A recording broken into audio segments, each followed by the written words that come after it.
Bom dia! Hoje temos uma aula muito especial.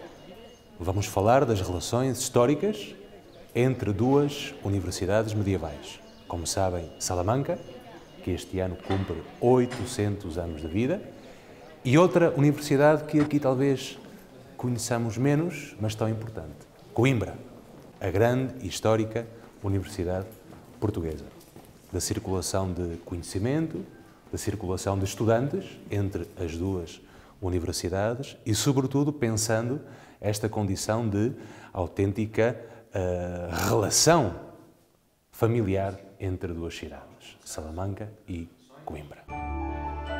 E outra universidade que aqui talvez conheçamos menos.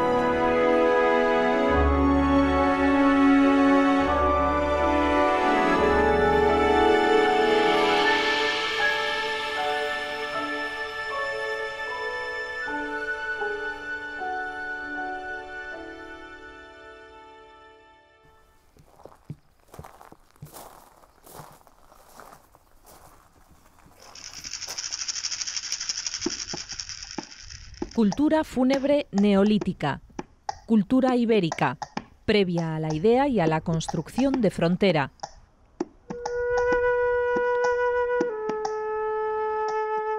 Los primeros pobladores llegaron al Valle del Duero.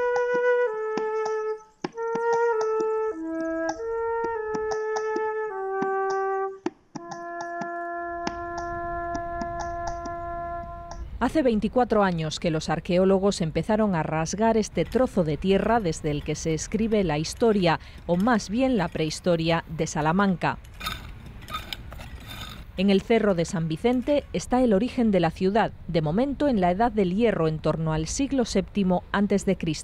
Sus habitantes escogieron el enclave porque estaba en alto y cerca del Tormes, en tierra fértil. Esas mismas virtudes, la fertilidad, la provisión de buenos alimentos y los buenos aires de esta ribera, fueron los motivos que llevaron a Alfonso IX, muchos siglos más tarde, a elegir Salamanca para fundar su universidad. Al llegar la Segunda Edad del Hierro, hay un cambio en la cultura y en la mentalidad, y hace que haya un proceso de concentración de estos pequeños poblados en poblados más grandes que se denominan castros, ¿no? Los ópida, grandes ópida de la Segunda Edad del Hierro, y en este caso tenemos el gran castro de Salmántica, que está en el vecino Teso de las catedrales.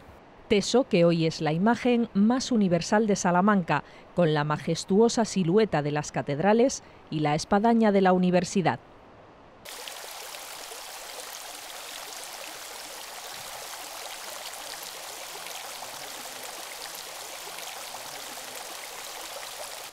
Pero si hablamos de yacimientos, el sueño de cualquier arqueólogo ha de parecerse a este lugar. Es el mejor estudiado y conservado de toda la herencia romana en Portugal. Conímbriga fue una de las principales ciudades de Lusitania. Foi uma cidade que se desenvolveu sobre povoado da Idade do Ferro, continua para lá da história do Império Romano e que vai provavelmente até à Idade Média. En la Casa de los Repuxos, de los Surtidores y en otras domus se ha conservado una de las colecciones de mosaicos más relevantes de la península. Figuras geométricas, pasajes mitológicos, escenas cotidianas. Muchos han pasado por el Centro Nacional de Restauración de Mosaicos. Estas manos, expertas en el manejo del martelo y la talladeira, siguen integrando nuevas teselas en puzles milenarios. Mientras, la promesa de nuevos tesoros late bajo tierra. Cada golpe acerca más la historia. En el mismo recinto de Conímbriga, un museo documenta los vestigios de esta espléndida ciudad que, pese a todo, no sobrevivió.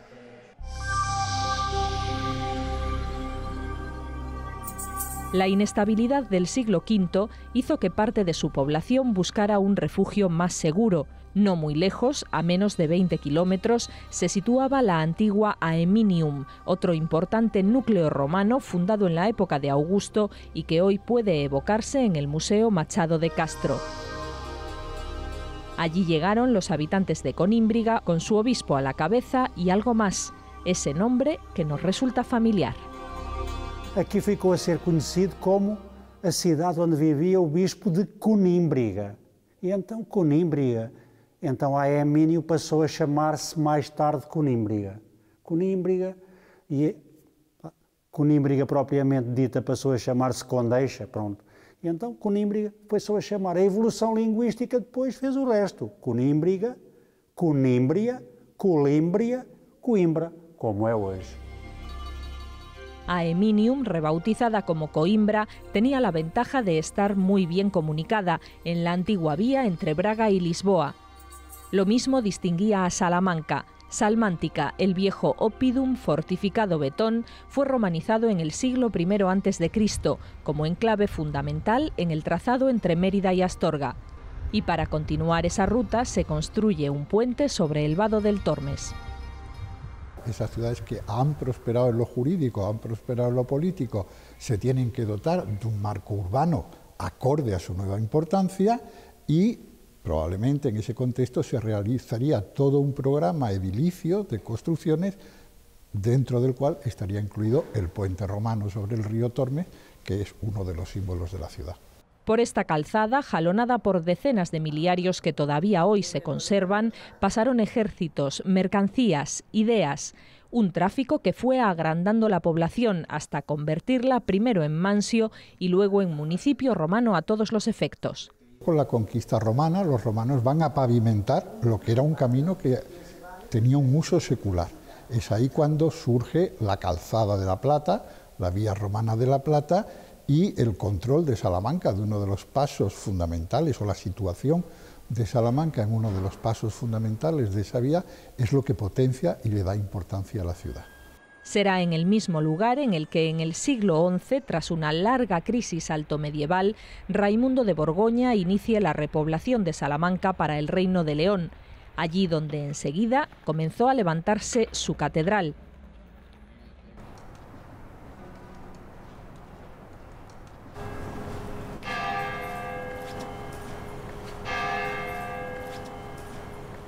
Este lugar trascendental, la Catedral Vieja, que fue templo religioso y del saber, da cobijo a detalles muy reveladores. Por ejemplo, aquí yace Randulfo, el primer maestrescuela del que ha quedado constancia y que fue enterrado en el año 1194, antes, por tanto, de la fundación de la universidad. Su tumba demuestra que había una escuela catedralicia ya muy asentada y, de hecho, Randulfo tenía potestad para entregar títulos. Hay más pistas que indican la estrecha relación con la historia universitaria. Por ejemplo, en este otro sepulcro podemos ver a dos personas que trabajan en el scriptorium. Testimonio en piedra de que durante la Edad Media monasterios y catedrales conservaron el saber. En este bajorrelieve, los asistentes a una procesión funeraria del siglo XIII van ataviados ya como profesores. Y aún hay más. En el interior del museo se encuentra la primitiva imagen de Santa María de la Sede, que tiene en un brazo a Jesús, mientras con la mano contraria sostiene un libro abierto. Es la simbología de una sede universitaria.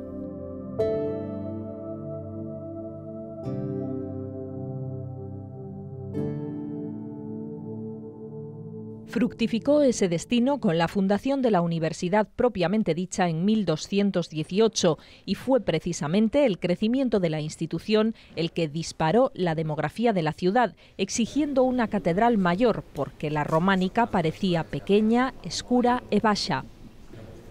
La catedral nueva se inicia en 1512 y de hecho será la segunda de mayor tamaño de España.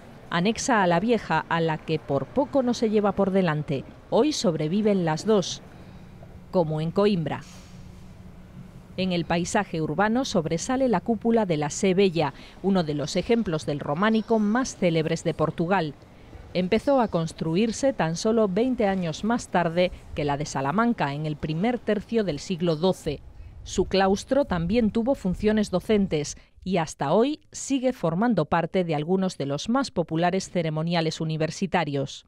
Y eso que también esta catedral tuvo su declive. Cuando llegaron las grandes facultades, la parte alta de la ciudad se llenó de enormes edificios consagrados al conocimiento y ahí, a la espalda de la Facultad de Medicina, en un antiguo colegio jesuita, se estableció la Catedral Nueva de Coimbra.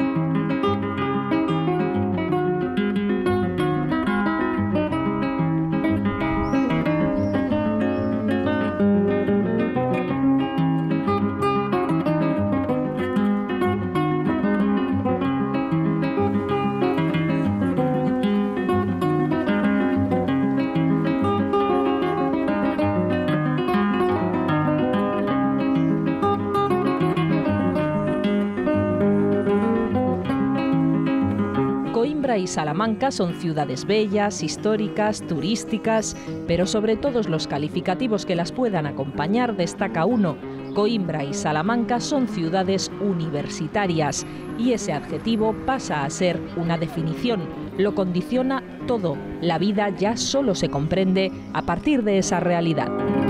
Es una frase ya muy repetida, que en Salamanca a las 8 de la tarde o das una conferencia o te la dan, indicando la importancia que tienen las actividades culturales en el devenir ordinario de la ciudad, siendo por lo tanto una ciudad en donde la universidad aparece por cualquier lugar que nosotros la busquemos, en lo económico, en lo demográfico, en lo urbanístico, en la ordenación espacial. Lo que Salamanca es para España, lo es Coimbra para Portugal, su ciudad universitaria por antonomasia. Coimbra es la primera universidad de Portugal, Salamanca es la primera universidad de España. Además, claro, todo es un poco, al ser un paisaje distinto, a la vez es un paisaje idéntico. Está la catedral, está la universidad, el río. Pues es como aquí, que cuando empieza a salir el sol todo el mundo se va al río a tomar el sol por la tarde, y eso sí que es un poco igual. Luego Coimbra pues está en una colina y justo en la cima está el polo 1 de la universidad, como 5 o 6 facultades, y bueno, la torre de la universidad, que es lo más alto y lo que más llama la atención, sobre todo de la imagen esa de Coimbra desde el río. Houve alturas em que Coimbra não teve a universidade e a cidade não parou por causa disso. No entanto, eu acho que Coimbra já está tão implementada no imaginário coletivo como cidade universitária que possivelmente essa realidade não é compatível com as nossas memórias coletivas. Es cierto que una vez fundada en 1290, a la Universidad de Coimbra le iba a tocar desaparecer 2 veces y ceder su protagonismo a Lisboa. Coimbra llegó a quedarse sin universidad más de un siglo, y fue precisamente en esa ausencia en la que Salamanca se consolidó como universidad de referencia. Fue en la práctica la universidad alternativa para Coimbra, porque Salamanca suma a la longevidad la continuidad. Desde 1218, en 800 años, su actividad nunca se ha interrumpido. Eso sí, se rozó la tragedia en el crítico siglo XIX. La Universidad de Salamanca estuvo a punto de desaparecer. De las 5 facultades que tenía, 3 las cerraron, Teología, Medicina y Ciencias, y quedaron abiertas solo 2.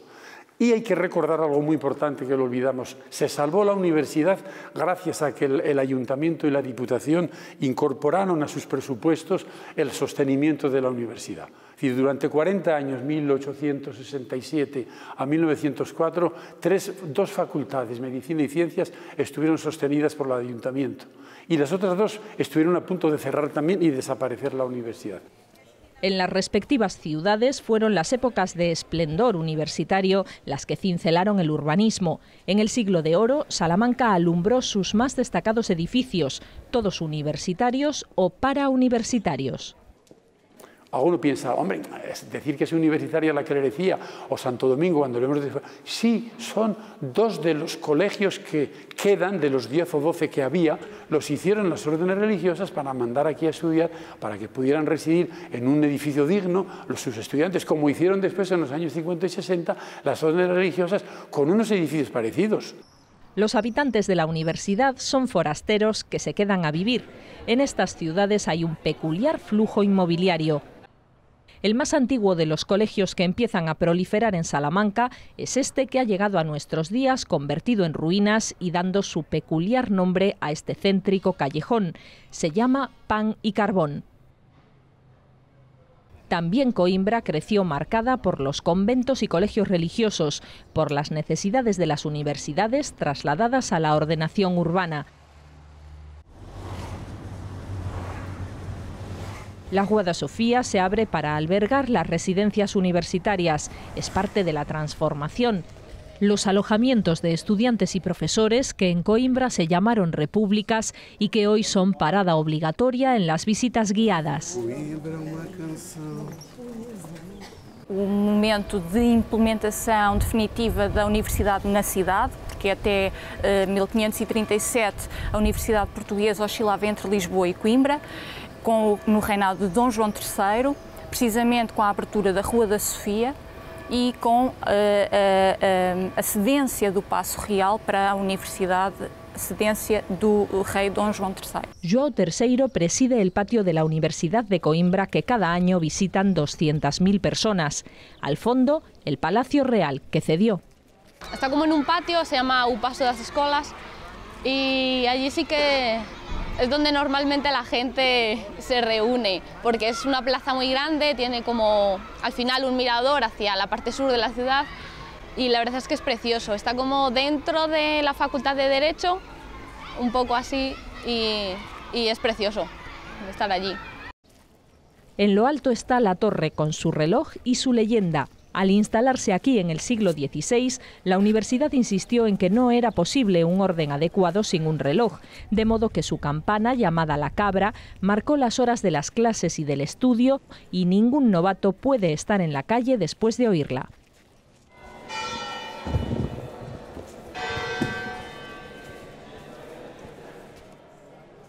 También hay leyenda en Salamanca. Mal que les pese a los reyes católicos que presiden la fachada plateresca del edificio de escuelas mayores, nadie los señala a ellos. Señalan a la rana. Ya es imposible distinguir la leyenda verdadera. Hoy la rana es, sin matices, símbolo de buena suerte. Se venden por miles como recuerdos de bolsillo a los turistas que, si algo consumen, es cultura universitaria. En un día ordinario, un miércoles de una semana cualquiera del curso, el paisaje de la ciudad, el paisaje social, la gente que hay en ella es fundamentalmente universitaria, con un movimiento, con unas reacciones, con unas relaciones sociales características de ese colectivo que somos los universitarios. Es un hábitat particular y protegido. Desde 1988, Salamanca es ciudad patrimonio en todo su casco antiguo. La declaración subraya expresamente el valor de su pasado universitario. También Coimbra cuenta con la distinción, es Patrimonio de la Humanidad como ciudad del saber.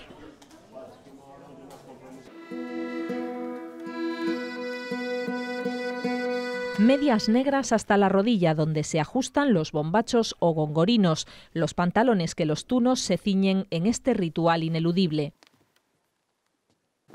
Sobre la parte superior, el jubón con faroles en las mangas, de terciopelo si es el de invierno. Estudiantes que aún hoy se visten como en el siglo de oro. Ya está. Conoces gente que estableces con ellos una relación que va más allá de la amistad, es una hermandad realmente, son tus hermanos en las buenas y en las malas, y eso también tiene un gran valor. Esta noche salen de ronda los jóvenes con los veteranos porque es una ocasión especial. Se celebra el Encuentro Nacional de Tunas de Medicina. Desfilan los de Pamplona.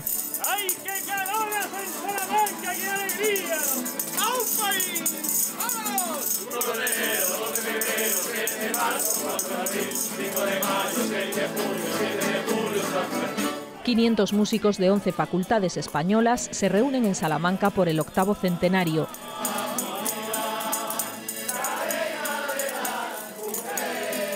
La ciudad se llena de canciones tradicionales que los transeúntes tararean, bailan o graban.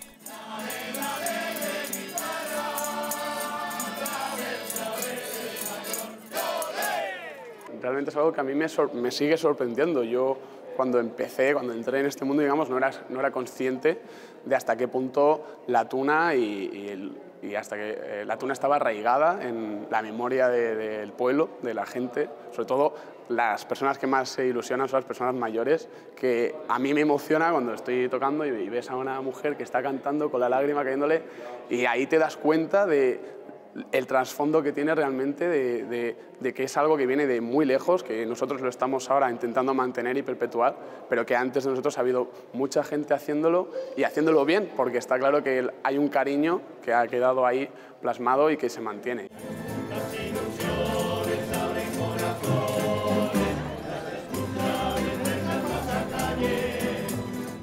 Cada capa cuenta una historia, cada cinta es un recuerdo y cada escudo un viaje. El primero de la tuna de Salamanca fue a finales del siglo XIX, año 1889, a Coimbra. Y como no, las dos ciudades comparten ese eco particular que se cuela por las calles, que suena a cascabeles, guitarras y panderetas, que suena a universidad.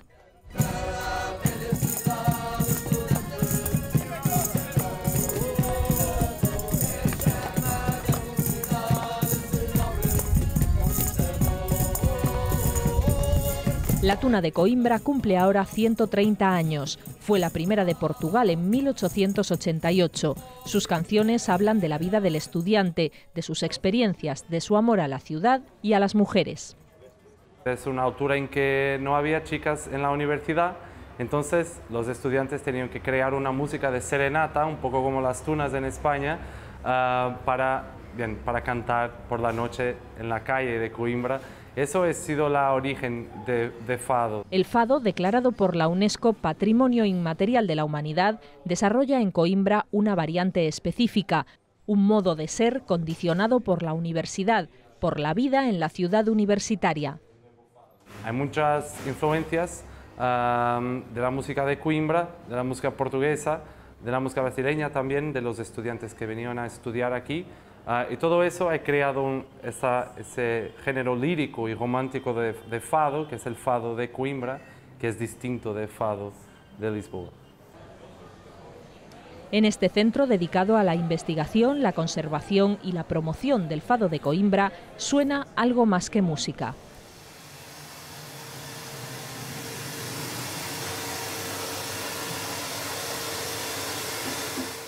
Suenan los talleres, las herramientas, el oficio del luthier. No ha cambiado tanto, cada instrumento sigue siendo una mimada pieza de artesanía. De aquí salen los propios del fado, instrumentos de cuerda como la guitarra portuguesa, de caja redondeada con forma de pera y ligeramente convexa. Es un instrumento muy especial porque ha sido diseñado para el fado propiamente y para hacer un instrumento de solo también. Tiene 12 cuerdas. Tiene una afinación muy distinta también y una técnica muy distinta. Y es un instrumento que ha sido utilizado y ha sido concepcionado para tocar en la calle, que tiene un son muy fuerte y bien adaptado a las voces masculinas de los hombres, porque fado de Coimbra tradicionalmente es solo cantado por los hombres, estudiantes o antiguos estudiantes de la universidad. Y después tenemos la guitarra clásica o guitarra española también, también afinado un tono abajo, para encontrar con la guitarra portuguesa. Esos son los dos instrumentos más puros, más tradicionales de fado, y bien, sin los dos no tenemos fado.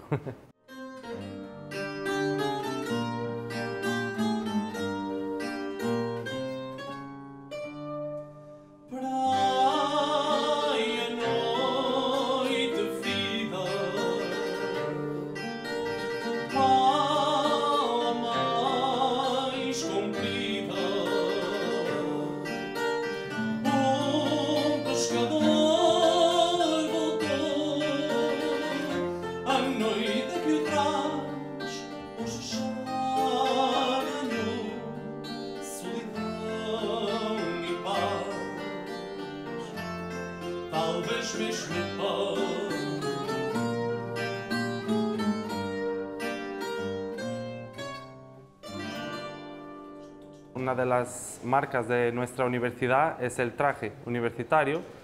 Bien, en España, en Salamanca también lo tienes, lo traje que las tunas usan. Aquí es utilizado por todos los estudiantes. Cuando el tiempo de estudiante termina, se quedan las capas negras, y bien, también las utilizamos cuando cantamos y cuando tocamos, que es la forma más tradicional de lo hacer siempre de negro, que es el color de la universidad, y siempre con las capas negras también.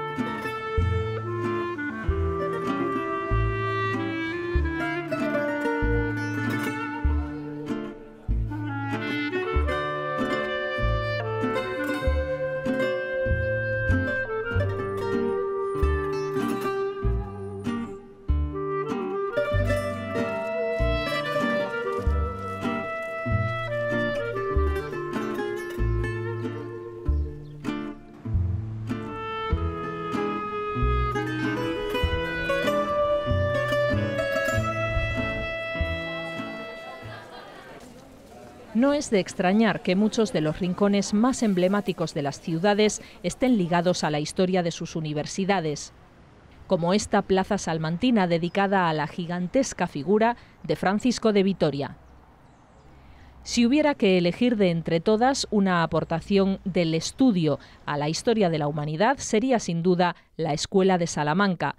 A comienzos del siglo XVI, Vitoria introduce reparos muy adelantados a su tiempo sobre el derecho de conquista en América o el concepto de guerra justa.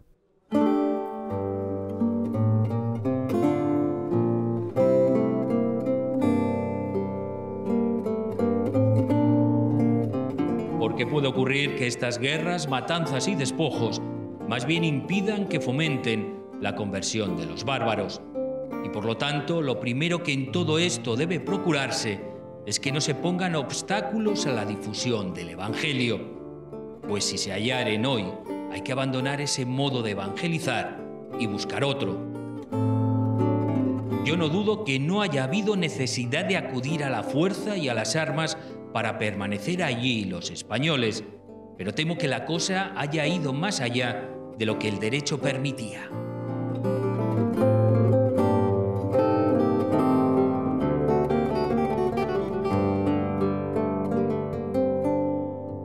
Francisco de Vitoria lo que hace es desafiar el etnocentrismo y el eurocentrismo.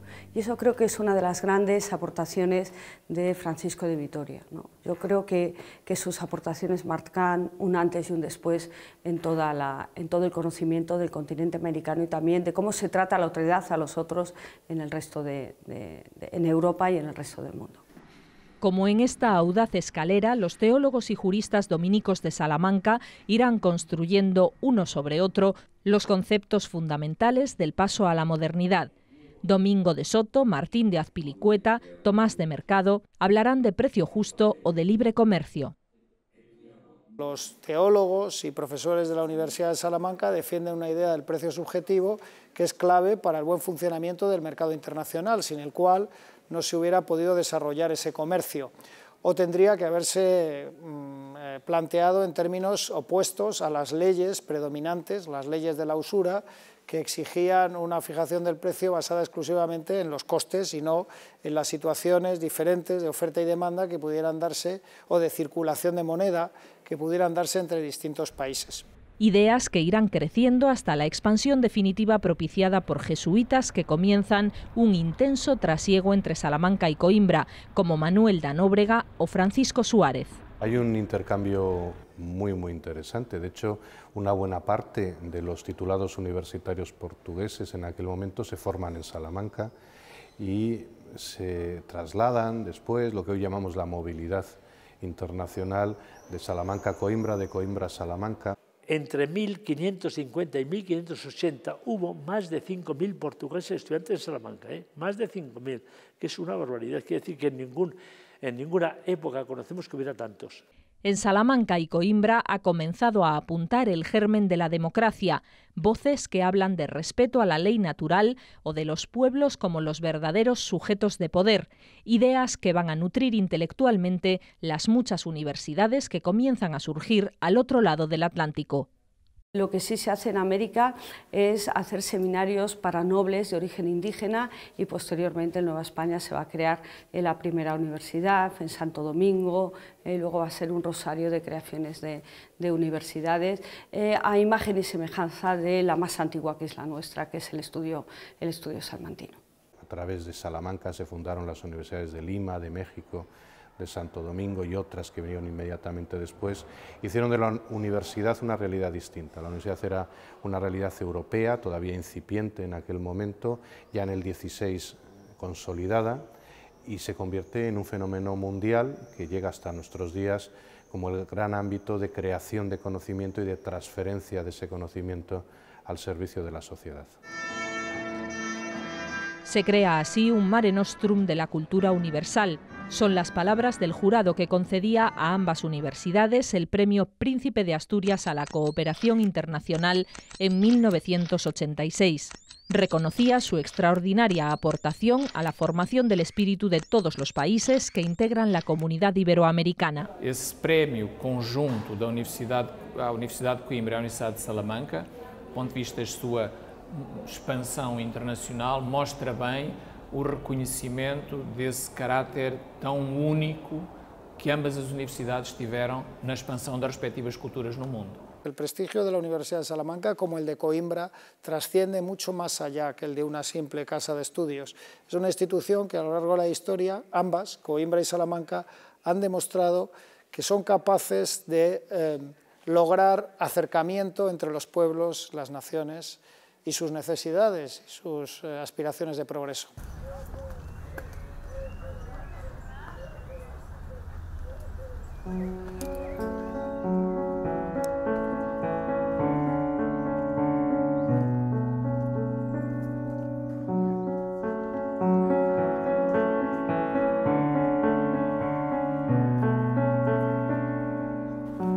Amor é um fogo que arde sem se ver, é ferida que dói e não se sente, é um contentamento descontente, é dor que desatina sem doer.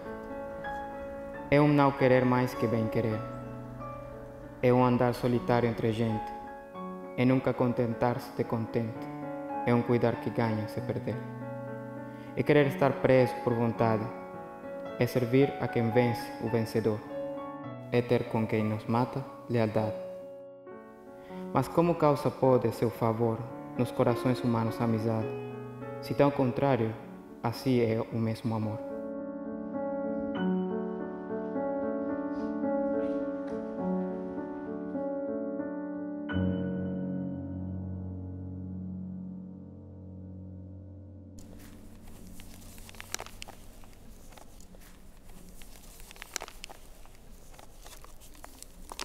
Sin libros habría sido imposible preservar y difundir la sabiduría. Este libro de las horas es un manuscrito de 900 años y ha llegado hasta hoy custodiado en esta biblioteca, la primera de España, fundada en 1254 por Alfonso X. Al otro lado de la frontera, la biblioteca de la Universidad de Coimbra se sumaba poco después como la primera del Reino de Portugal.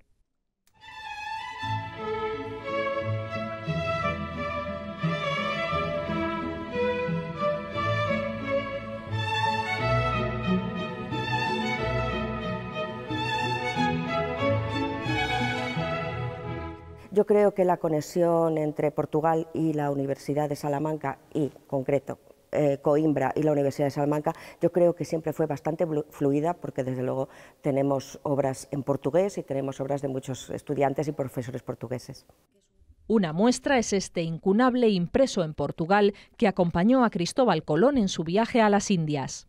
Es el primer incunable que tenemos de Abraham Zacut, personaje importantísimo para la Universidad de Salamanca, cuya primera edición del Almanaque Perpetuo se hizo en Portugal y que por supuesto tenemos nosotros, ¿no? A buen recaudo se conservan otros tesoros previos a las tablas astronómicas de Zacut y a la imprenta en esta pequeña sala, el Santa Santorum, el lugar más escondido de Salamanca, donde se guardaba el dinero de la universidad en la famosa Arca de 5 llaves. Tenemos una colección de 3.000 manuscritos, los más importantes del siglo XI, es decir, absolutamente medievales, que es una colección muy importante. Puede ser que en números haya otras colecciones más amplias, pero no en antigüedad y en belleza de esos libros antiguos y de esa exclusividad de esos libros. A la altura de esa belleza se situó la decoración de la que también fue biblioteca universitaria, esta sala coronada por una asombrosa bóveda dedicada a la astrología.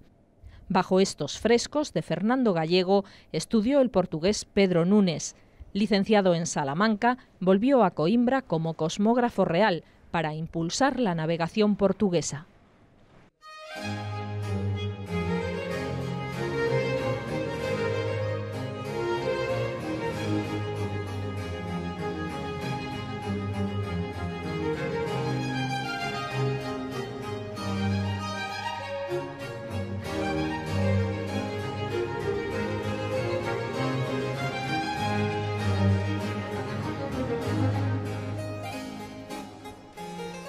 El espacio más noble, más rico, más cuidado y más simbólico de la Universidad de Coimbra es este, el Palacio de los Libros, la Biblioteca Joanina.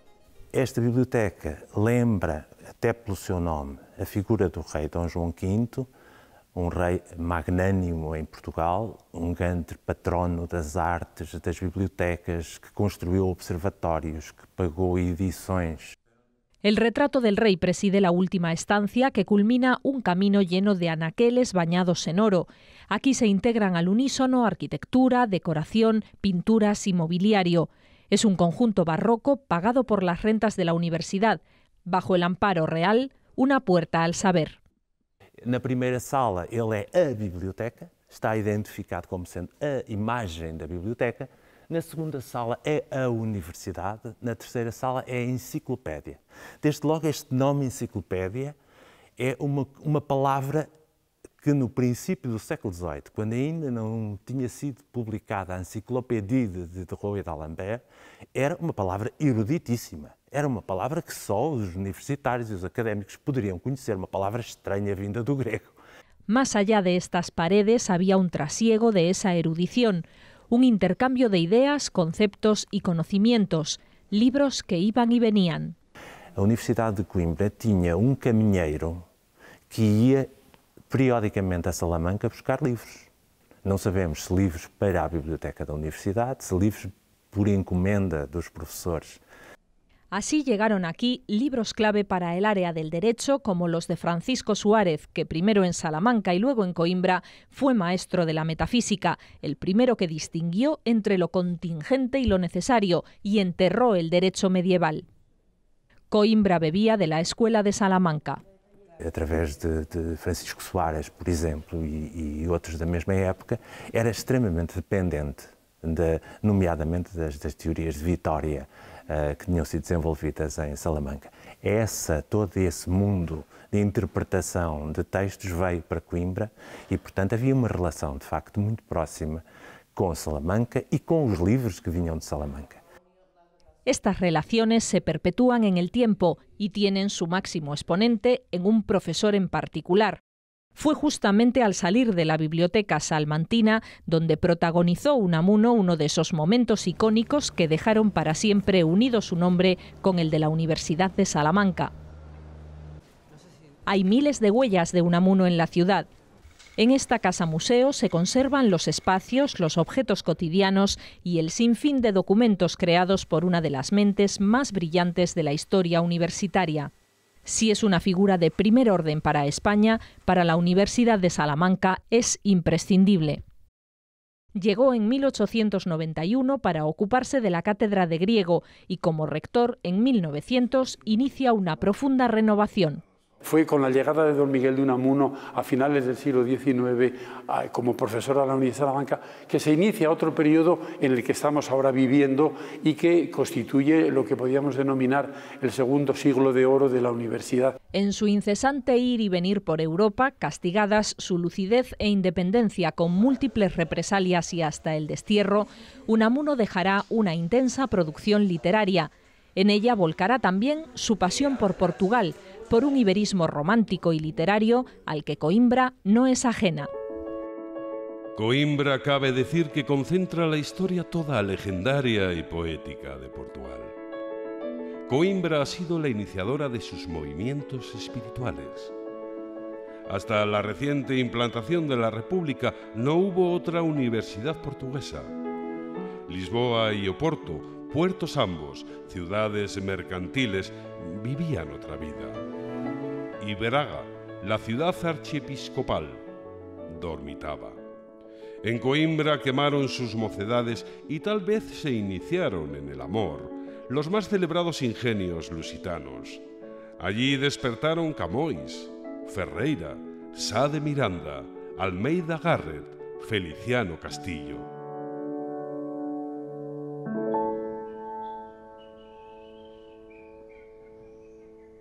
Unamuno plasma su encanto por un país que siente próximo y recorre a menudo, trazando una ruta imaginaria que hoy puede seguirse entre Salamanca e Coimbra. E não é por acaso que nós lançamos livro que, baseando no património intangível de dois grandes pensadores, Miguel de Unamuno e Eduardo Lourenço, precisamente que tiveram Salamanca e Coimbra e também a Guarda, no caso de Eduardo Lourenço, como cidades que viveram e que cidades com quem tem uma grande cumplicidade, procurar arranjar outros elementos para além daquilo que ao longo dos séculos uniu as duas cidades e as suas universidades, outros elementos importantes. Abrumado por una guerra civil, por una salvaje pesadilla, Unamuno asume que su destino sería morir pronto y finalmente en Salamanca. Ese último verano rechaza la oferta de su amigo, el profesor Eugenio de Castro, para exiliarse en Coimbra. Murió el último día de 1936, dejando tras de sí aquel eco de dignidad. ¡Fuera la inteligencia!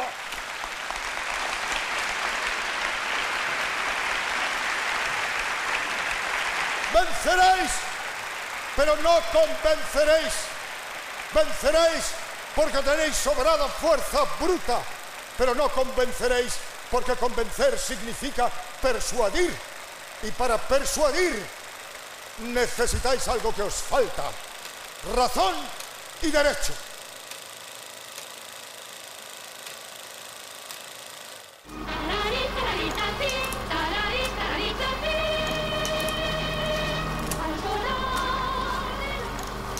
Era solo el inicio de una época oscura para España que Portugal ya vivía desde 1926 y sobre todo 1933 con la estabilización del Estado Novo, una dictadura con un profesor de la Universidad de Coimbra a la cabeza, Antonio de Oliveira Salazar, que permanecería en el poder hasta 1969. En Salamanca son largos años de crisis profunda. La universidad, debilitada, aprovechará estratégicamente el afán de grandeza del dictador Franco para conseguir volver a la esfera internacional, celebrando su 7º centenario en 1954. Las conmemoraciones incluyen la investidura honoris causa al general, un reconocimiento en plena dictadura con sorprendente contestación interna. Incluso en momentos muy difíciles como es eso, siempre ha habido históricamente una parte del claustro universitario que no se ha doblegado a las corrientes mayoritarias, por muy poderosas o incluso amenazantes que fueran, ¿no? Algo también singular al respecto es cómo el propio promotor del doctorado honoris causa a Franco, que fue el rector Tobar, en el discurso que pronunció durante el acto de investidura, le dijo a Franco que no era la Universidad de Salamanca, que tuviera muy claro Franco que no era la Universidad de Salamanca quien se veía distinguida por el hecho de que él aceptara el doctorado, sino que era al revés. Quedan 20 años de dictadura por delante, pero ha comenzado a fraguarse un espíritu contestatario. En 1965, un prestigioso profesor de Derecho, Enrique Tierno Galván, es expulsado de la Universidad de Salamanca por apoyar las manifestaciones estudiantiles contra el régimen. En este sentido, Salamanca es una de las universidades en las que se registran algunos de los fenómenos más resonantes de persecución de algunos catedráticos, de algunos intelectuales españoles que se manifiestan contra el régimen de Franco, y el caso más claro es sin duda el de Enrique Tierno Galván, profesor de nuestra Facultad de Derecho. También en Coimbra los estudiantes intensifican sus protestas a finales de los 60. Não há nenhuma transformação social que não seja precedida pela transformação das ideias. Se não houver uma construção de um conjunto de ideias antes, a revolução não acontece, porque ela acontece por força daquilo que as pessoas pensam, daquilo que as pessoas desejam.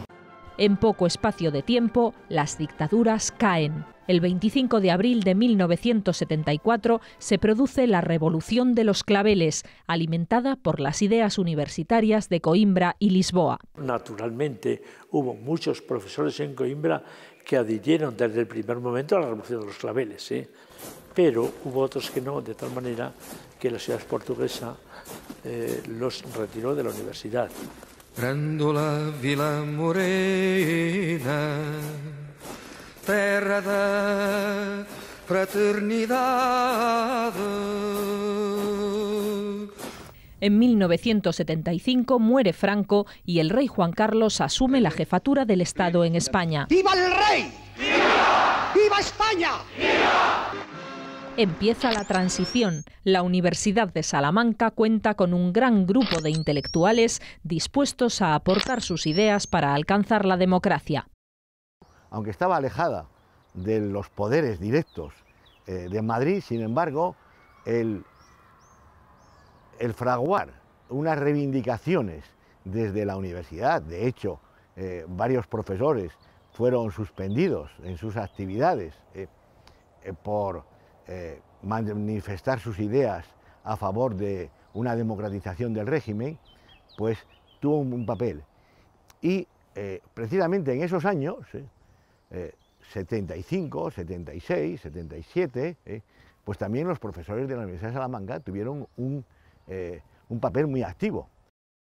En la Facultad de Derecho de la Universidad de Salamanca se había formado Adolfo Suárez. Personifica los esfuerzos para una transición democrática.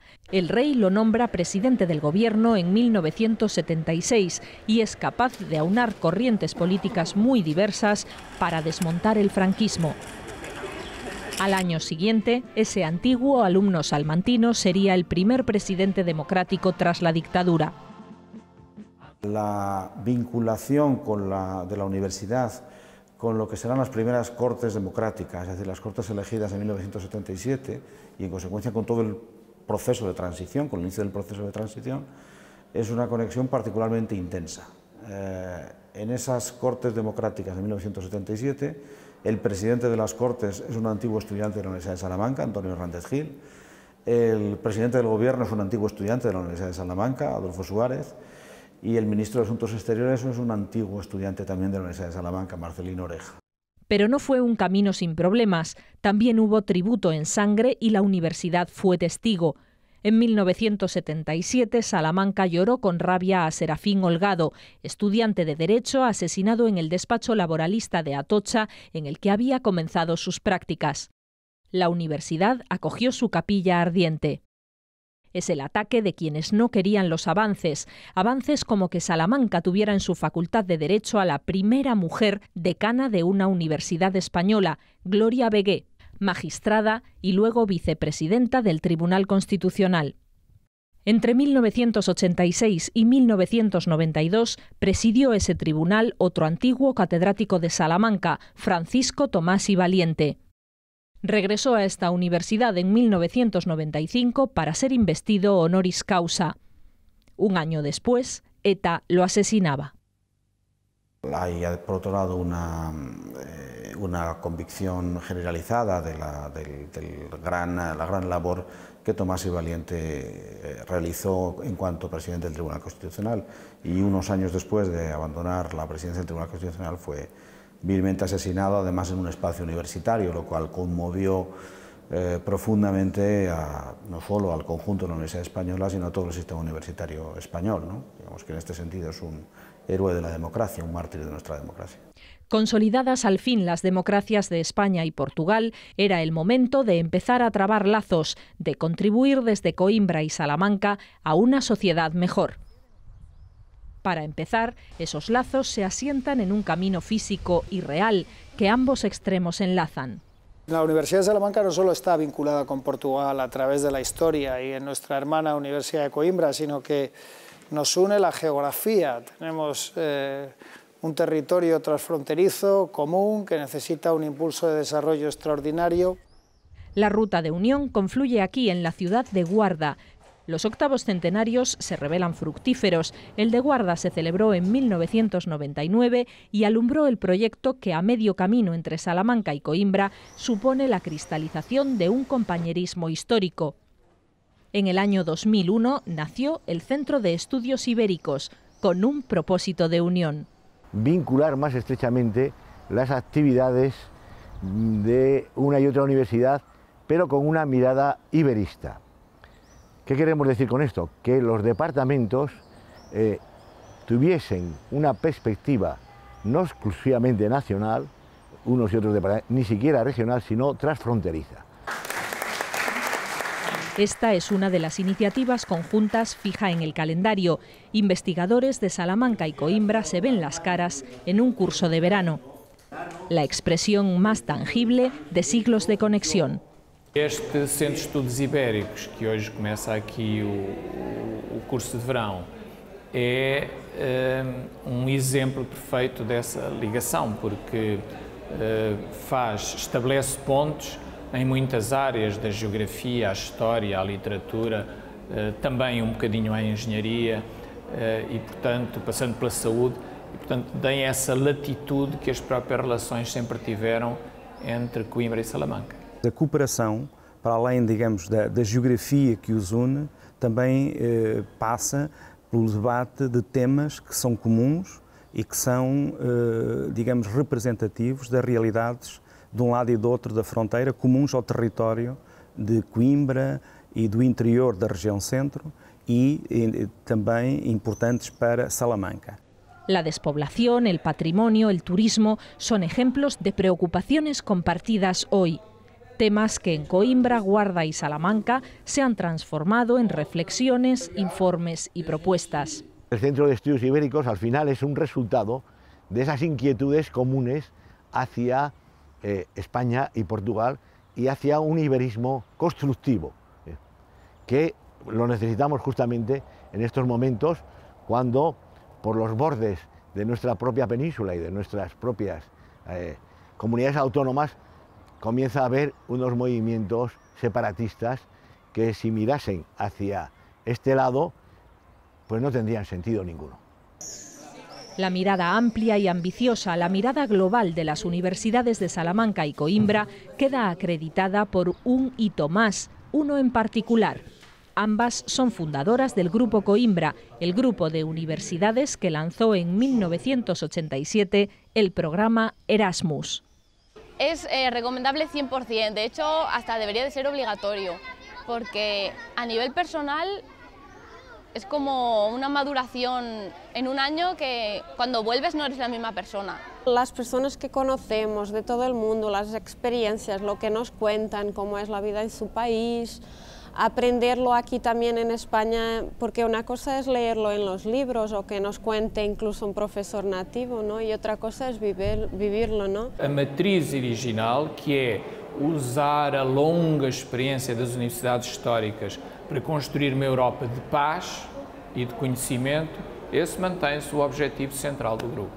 Lo que debe hacerse, naturalmente, y Salamanca en colaboración con Coimbra lo están haciendo, es relanzar nuevas líneas de trabajo y esa finalidad útil, muy útil, lo ha sido y lo va a seguir siendo en el futuro, de coordinación de cara a los proyectos que abarcan todo el continente europeo. La inspiración y el mandato vienen de lejos. Las inmensas construcciones que son hoy las universidades, con sus decenas de miles de estudiantes y profesores, espacios, laboratorios, experiencias, publicaciones, son solo un tramo más del largo camino del conocimiento que nacía oficialmente 800 años atrás. Es una gran celebración universitaria más allá de las fronteras. Hay un iberismo académico que se traduce en un vaiviene de profesores y estudiantes que llega hasta el día de hoy y que este 2018 nos permite poner en valor, porque son muchos siglos de colaboración.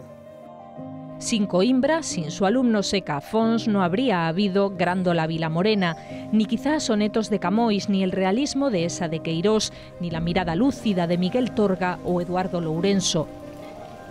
Sin Salamanca faltaría la primera piedra del derecho internacional, que fue Francisco de Vitoria, los cálculos que trajeron el nuevo calendario, los versos de Fray Luis, de Calderón, de Juan de la Cruz, la voz valiente de Unamuno. Sin ambas faltarían muchas piedras de ese gran puente que es Europa. Salamanca y Coimbra son hoy universidades referentes en campos como la robótica, la aerodinámica, la enseñanza del español o la lucha contra el cáncer. Y comparten el desafío común de hacer mejor la vida a los dos lados de una frontera que hace tiempo ya no existe.